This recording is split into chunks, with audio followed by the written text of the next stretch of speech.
Hi guys, so this is the Mercedes Maybach S560. So just showing you the rear overhang of the car, right? It is well parked almost close to the wall okay, in this standard size parking lot at Bobby's apartment. And let me just step out and show you. See how big this car is, how long this car is, way. This vehicle is 8 inches longer than the long wheelbase 450. Now, of course, the all that extra length has come in between the wheels in the wheelbase area, and you see that the Maybach here has a totally different window line, all right, compared to the standard S-Class. Okay, so stylistically, from the back, not much, not a significant difference. All right, you see, of course, this, as I said, mentioned earlier, the different window line, and the front end.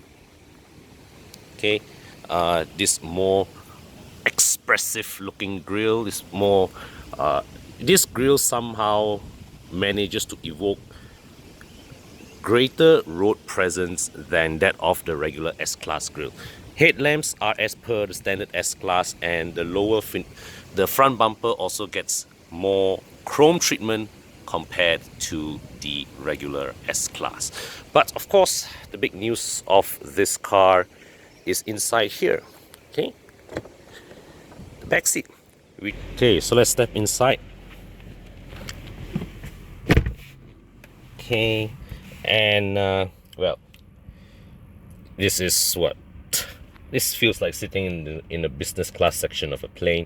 And so here you can see this array. These are the seat and window controls, right? This button raises the rear sunshade here, and this actually is the sunroof. Okay, so let me just press this again, and it opens up. Right, and here you actually can adjust the front seat forward. Not that you need to, given you already have, well, an insane amount of leg room available up front, but nice to have, nice feature to have. All right, and you can also adjust this to give you a full recline. Wow, see that? There's a footrest that extends out from there. Not bad. Very good variety of seating arrangements available. Certainly, if my daughter was here, she would appreciate this space in which there's enough for her to stand and even jump about a bit. Okay, but let's get back to a proper seating position. Now, there's no shortcut button to get you back to well, a regular sitting position, so you would just have to drop everything yourself. Okay, so here let's look at the center console from back to front. Okay, so you have this box here. Open this. This is a chilled compartment, right? And this, I believe, is where you put in your CDs. Wow, these days still got people listen to CD one. Okay, but never mind. Maybe as the Maybach is, well, aimed at a slightly more matured crowd, perhaps, so some of them may still listen to CDs. Open this. See that? So inside here, this compartment, you've got USB ports, 4 USB ports in total, 2 for charging, 2 that connects to the car's media, HDMI, and okay, so this was from when I've earlier tried it. I didn't close it properly, and yeah, so here we are. Food tray, nice. So I close this back this way, and yeah, so the free play that I showed earlier was no longer there. This is a wireless charging tray. This was installed later on, so which explains why it just about clears the movement of this lid. Okay, but the movement of this lid also is not, it doesn't feel well damped. Okay, at least not for a car this class. So you get two 12-volt sockets here. Yeah, but the installation of this tray makes this part here looks, well, doesn't jive with this. okay? And this, you can push this open to slide open two chilled drink compartments, okay, and a deep tray here. But I find that this mechanism doesn't feel convincingly damp. The damping of this doesn't feel convincingly premium. Okay, of course, as you expect, you get individual zone climate control here, fan speed, temperature, material finishing. All this is very good. I like this open pore wood trim here. Okay, no, not here, sorry, here. This is a nice touch. Okay, got good stitching. Here's some more open pore wood trim here, and right, so integrated into the power window switch. All right, so you press this down once to lower the sunshade, and press it again to lower the window. Okay, so this one switch operates both the power window and the power sunshade. Not bad, not a bad way to switch, to save on switch gear. Nice. And here we have, well, a mirror. Hi guys. Right, so let's go to the front. Okay, so some of you would have watched my recent review of the E63, and if you have not, well, here's a recap.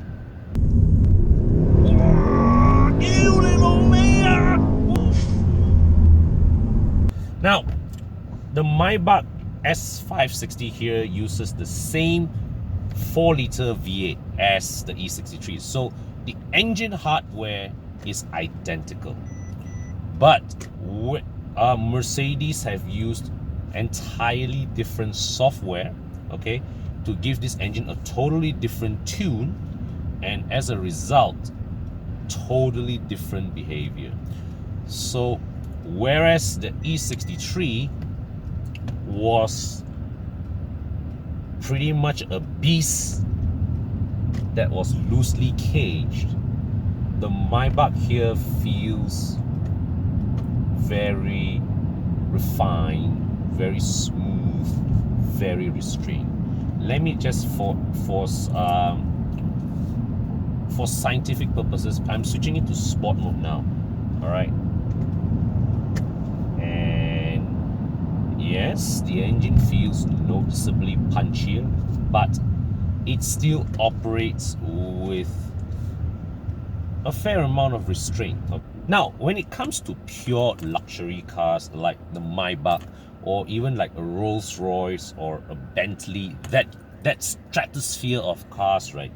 Having a powerful engine is not so much about going fast, going balls out, but rather having that reserve of energy to be able to pull yourself effortlessly, you know, without needing too many RPMs on the engine to trouble the serenity of the cabin. And in that sense, this engine does its job, and it makes it all the more impressive at how flexible the breadth of talents is of this 4-liter V8, that it can serve, it can convincingly, all right, do the job in this, you know, total luxury setting, yet at the same time you just tweak a few codes of software and it transforms into a completely different animal in the E63. Now, of course, the selling point, the highlight of this car actually has to be its comfort, all right? And you know, right now, even though I'm driving in sport mode, right, I am actually quite impressed at how buttery smooth the car still feels. Okay, now granted, if I were to stamp on the accelerator, I am fairly certain I'll outrun every single car that is currently around me, but that is not what I want to do. Instead, what it feels like in here is that this car will go fast enough with the least amount of effort. And you know, the suspension underneath, it just does such a fantastic job isolating all the you know, all the surface imperfections below. Now, I mean, just now I just left Bobby's house. We were driving on Old Klang Road. Now we're heading towards Puchong, and you know, this area, the roads here are not the best surface. But, you know, thus far, driving from there to here, it feels as if, almost as if as I was driving on Plus Highway. All right, such is the competence of the suspension in completely isolating the terrain below from the cabin. Yeah, amazing. I mean, in many cars, right, when you switch to sport mode driving, right, the car just goes like, you know, it goes all into a heart attack mode. Transmission holds down a gear, and it just behaves more aggressively. But no, this one, it still retains what I would say a very polite demeanor. Yeah, so it's all still buttery smooth, and that shows you where the priorities lie with this car. Now, when we talk about Maybach, right, we can't help but, you know, go back a decade when Mercedes first experimented with this idea of creating a Rolls-Royce rival. But that obviously did not sell as well as Mercedes thought it would, because consumers were just charged a lot of money for what effectively felt like a rebadged S-Class, and that didn't sit at all well with the clientele. Okay, in fact, I remember chatting with Rolls-Royce people that, you know, one of the feedback that they got in their customer surveys is that they absolutely did not want something that reminded them of a BMW 7 Series.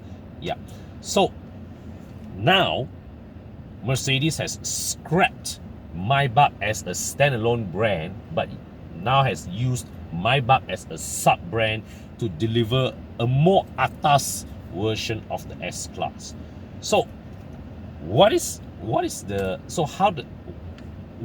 verdict of this approach then?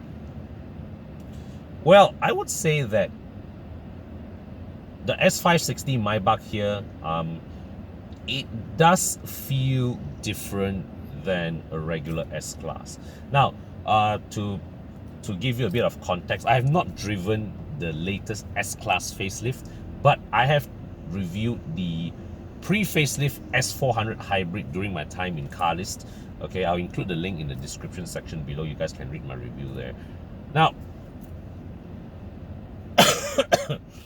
it does feel different from a regular S-Class, but does it feel 900,000 ringgit different?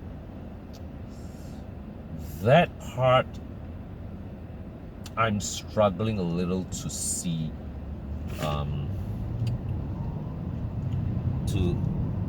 to see the difference, really, to justify that 900k premium over a regular S-Class. Even though, granted, the S-Class was at that price level because of EEV incentives lah, because of and the fact that it's locally assembled, whereas the Maybach here is fully imported.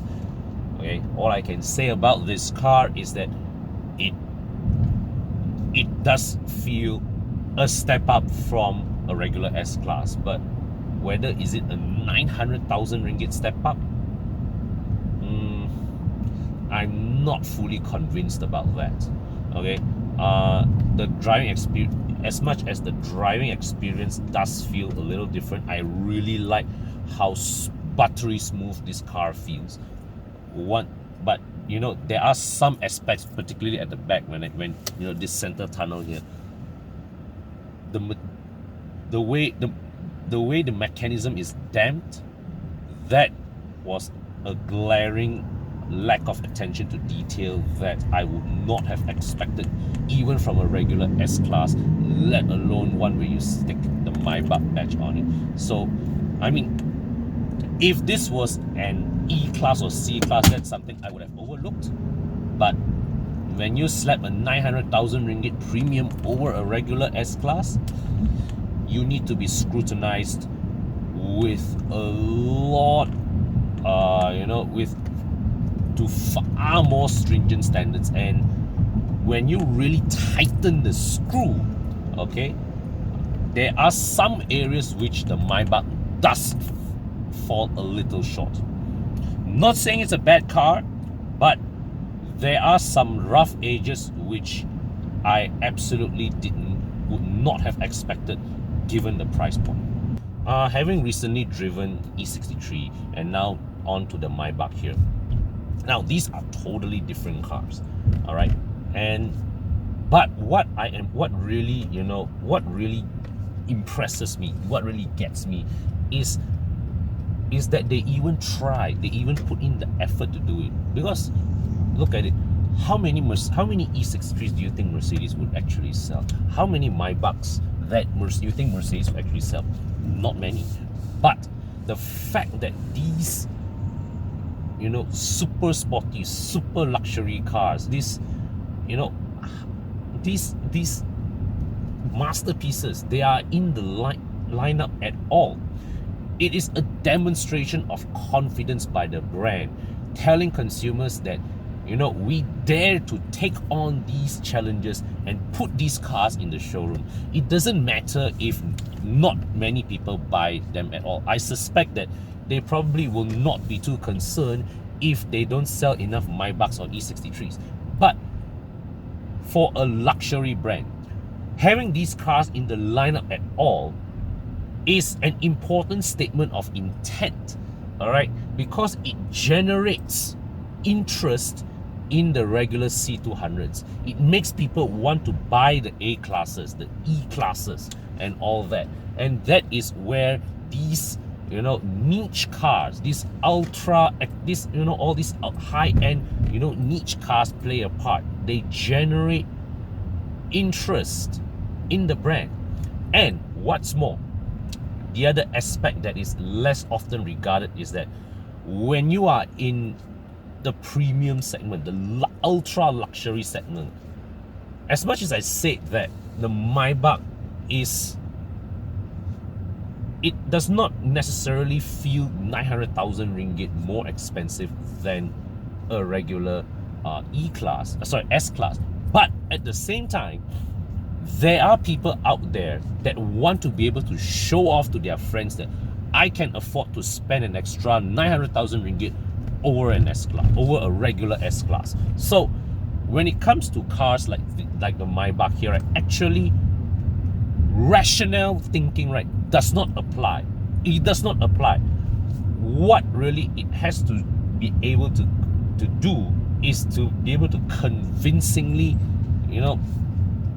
show off the fact that its owner, it is carrying an owner of great affluence. It has to be an effective status symbol and a brand builder. That is the purpose in life for cars like the Maybach and the E63.